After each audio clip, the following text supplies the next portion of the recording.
Well, hello! You all really like this video. So, I've had these two goobers for almost a decade.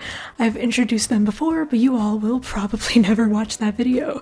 Their names are Amaranthia Cervalis and Callum Savica. I'm still working on their last names, so keep that in mind.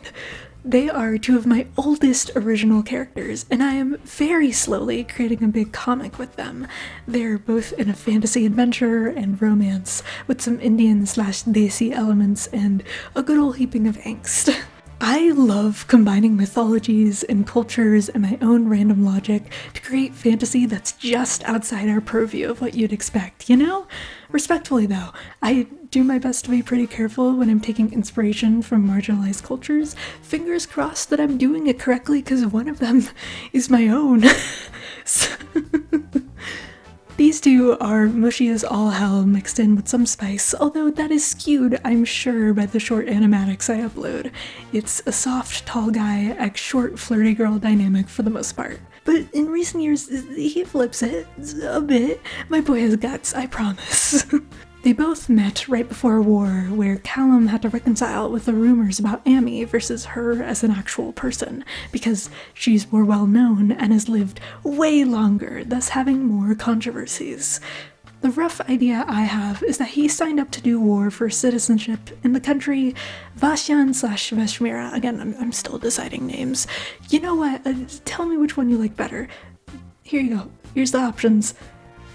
Callum signed up because he came to a different realm to gain new experiences away from his quaint village and family. The war is based on Fey royals and their high-ranking officials wanting to dismember demigods, one of the few beings whose bodies contain magic they can use when cut up, so that they can have demigod parts to power their fancy places and do cool magic without reaping resources from their own grounds. The opposing country, Vasyan/Veshmira, does have, you know, some hypocrisy and slight issues, though, because it also wants to use demigods for themselves, but simultaneously doesn't want to isolate beings who, when they're unstable, especially safety-wise, can become something more disturbing and terrifying than the average person can comprehend. So it's pretty under the table when they take advantage of their magic. The hypocrisy is kind of what the frat boy hazing party animation I did was there to acknowledge. It's showing how people wish for good luck right before the war starts by sacrificing to the goddess of war, among doing other dubious actions. Ame and Callum, after the traumatic experiences of war, then know each other in a calmer post-war environment, and he, like all good male leads should, they don't have to, it's fine, develops feelings first, starting off guarded but softening up to her a lot. There's some interesting in-between intricacies I will keep hidden for the inevitable comic, but Ame reveals, decades later, that she needs help with a task she's kept hidden for a long time. And how could he possibly resist helping the person he's loved for so long, yet never had that love reciprocated fully? It's not a budding romance as much as it is two people pushing off the inevitable that they both want, hand-holding, because they're two in their own damn heads. For their internal goals, Ame wants to be a storyteller and Callum wants to archive the mythos of the gods and magics of various lands. They're both held back because of the amount of quote-unquote bureaucratic work they've got, and they're slowly breaking free of it to pursue their wants. Ame uses she, her, and is bi, and Callum uses he, him, and I would say he's pretty cishet. He'll date anyone who's not a man. I really want them to live as themselves without any real oppressive elements surrounding queerness, just an ideal world. Outside of the murdering, Ame has a strong maternal component to her storyline as well, because I don't see it being done in a lot of long-living beings within a lot of storytales. Storytales? Storytales. This is, you know, probably because people are cowards. This is me being vague about their backstories, by the way. Yes, it gets even more neurodivergent from here. Callum takes a lot of inspiration from a lot of different places. In recent years, I decided to incorporate very intentional references to different places. So we have the primary one being the Dongria Khand from the Odisha area of India, if I'm remembering correctly. I specifically took elements of like the Nyamgiri Mountains, for example, which is where a lot of mythology within that culture is based. So I incorporated that with Fae mythology from Celtic sources and Norse mythology. It all fills up and combines to create this really rich little village. The village exists in one of the Fae courts, specifically the autumn/fall court, thus it stays in eternal fall colors. His family tree is very much encompassing the term Mr. Worldwide. You've got giants, you've got the Dongria Khan, you've got the Mauritian-inspired grandma/nanny. He used to be an elf, but now he's got like extensive family lore, which is great. I love doing that type of stuff. I've debated what kind of term I would like the general group to be called. I think it would probably fall under the term like Tikikek. I don't know, I really like it. It has a lot of like it rolls off the tongue. You know what I mean? It's gotta go to well, maybe not the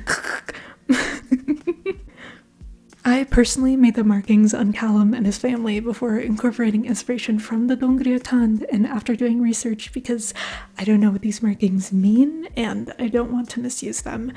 And on that note, the Dongria Khand are actively fighting back against the misuse of their ancestral lands by scummy corporations, as many indigenous people are rightfully doing. So if I find any articles on that, I will leave them in the description. Ame was based off a cat girl. Yep.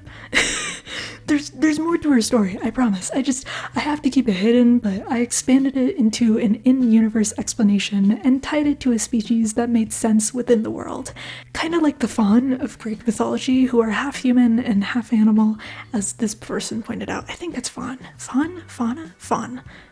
If you can't tell, I've drawn these two a lot over the years. I think about them all day. It started way back when I asked a friend to draw Ame based off a description I had, plus old references I drew or other friends drew, and then I just slowly reinvented her over and over till Callum was created. Fun fact, Ame used to be me way before Callum was created or any of her story was there, but the thing with OCs is that they always are you in some way, right? I mean, obviously not like the war criminal portions of them, but the way that Ame beats herself up for things she did in the past, how she struggles to enjoy her present life because she feels like she's somehow irredeemable, and the way Callum engrosses himself in his studies about mythology, the kindness he shows to others when he feels incompetent, and yearning to see more, to learn more about the world, to explore every facet that makes it unique. The ways that they both react when they truly desire something because they have different ideas, hopes, and fears about change. It's all parts of me from years ago or current day. I love character relationships because, in a heartwarming way, I'm kind of healing myself through them. The PDA, though, I think may be a remnant of tween me because I have no idea how these two have gone in the exact opposite direction as I have because they are way more horny than I ever thought they could be. Arrow Ace creators having the most ravenous OCs is a tale as old as time, and I don't know why it happens. Oh my god, oh man, hold up. I have some drawings of them from my sketchbook when I was like 11 to 12 years old. I can't find it, but I'm searching for it. But it was these two in some precarious situations, to say the least. Jesus. I remember I was doing college classes in high school to cope with the fact that I had so little time to myself, and to regulate my stress, I just kind of drew them being really, really, really horny to get me through the day, and I don't know what to tell you. I got tendinitis for 2 months because I drew these two being absolute weirdos till 12 a.m. while also handwriting all of my study notes for classes all day. Hand stretches save lives, bro. I recovered. Man. But Seriously, I'm so happy to have these two. They have gotten me through some of the worst fucking shit in my life. Years-long depression and anxiety spirals, including one right now. Oh, that's fun. Obsessing over the idea that I'm secretly the worst person ever, and then seeking reassurance that I'm actually a decent human being by telling other people the experiences that I'm ruminating on, but that reassurance can never be enough. Thus, the anxiety returns full force, and I'm so exhausted that I feel like I can't function. Exciting. There are helpline numbers in the description. You're okay to feel your feelings. I know it feels sucky. These two are ways I can embed those exhausting rumination rabbit holes into tangible characters in conversations. They are people that can hold all of the imperfections, the fears and hurt and love that I sometimes struggle to embrace in real life, and give responses back that I seldom allow to myself. They're so warm and kind, and I feel like I'm giving my soul a hug every time drawing them, being just human beings. Original characters really are the best for working through your emotions. Highly recommend. You can create alternate universes too, which I don't like doing with these two usually, but man, I am attached to like a mermaid x mermaid hunter AU, and also a Little Mermaid AU, and an AU of the Mermaid Hunter AU where it has a happy ending for them. Yes, I created an alternate universe of an alternate universe. Well, I do have brainworms about Ame Callum. Yes, I do have a ship name for them. I am the fandom.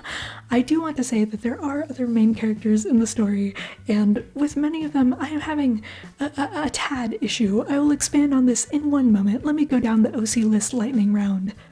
Number 1, we have Shia. Shia, I am still deciding how to spell her name. Her and Ame are ex-wives. There were some issues on both sides, to say the least. You've got your classic light regret and deep-pitting agony over a lost love, and she's trying to mend it all by being friends again. 2, Lucy. Lucy is working in the brothel/murder capital of the region and in an area that previously belonged to her mother. She is close friends sometimes with some of the characters.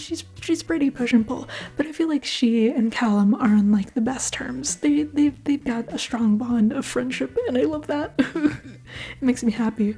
3, Cecilia. Cecilia is someone who works within the murder part of the brothel. She and Lucy are sisters, and she has a deep crush on Callum that she keeps tightly locked away.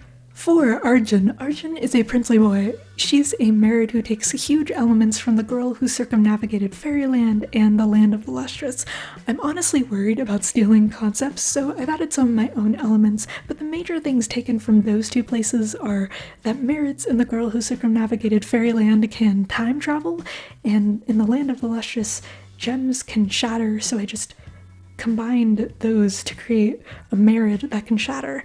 Merits basically can grant wishes for other people, but you know, they usually you have to sacrifice something, or it gets kind of like dubiously funky. She's this person in the animation I made. 5, Secret Girl from the video that's over here. I won't show her full art quite yet, but I feel way more confident about her role in the story than any of the other main characters outside of Ame Callum. So, now that you know these weirdos, I have to tell you something. I am frustrated by how to make them all click. I adore iconic name casts that just have fun in a lot of ways, but also have these lines of tension running through them. I think a part of me just fears being human, that somehow I'll get bored of them or create a final story that isn't what I'm happy with, and instead is what I think other people would want, and I just can't accept that. I made these characters because I found comfort in them, and I can't just fully abandon them so that I conform to these paranoid expectations. So, I'm working on it. I will mush them together like the little unicorns kissing in Tangled. They don't all have to kiss. I also want to figure out how to make them friends. And the most important part, I want to figure out how to make them satisfying characters to watch interact. Somehow, some way. Because I love creating friend groups. I know just how important it is to have a strong platonic community, and to lose it so easily. This may require a redesign slash reconcepting video to force myself to figure this out, so I'll think on it. I love my characters. They're so on the fucky wucky scale. As we close off this ramble, I am going to mention that I was going to do a longer video with every comic I've ever made or am currently making, but I decided to save that for another day because, dudes, the mental health spirals make you sleepy, man. I gotta rest. But thank you for dealing with my very, very rambly self. I love talking about them. These characters literally are all my friends hear about on a quite frequent basis. Alright, bye. I went through every old comic I ever made, real, canon. You won't believe what happens next.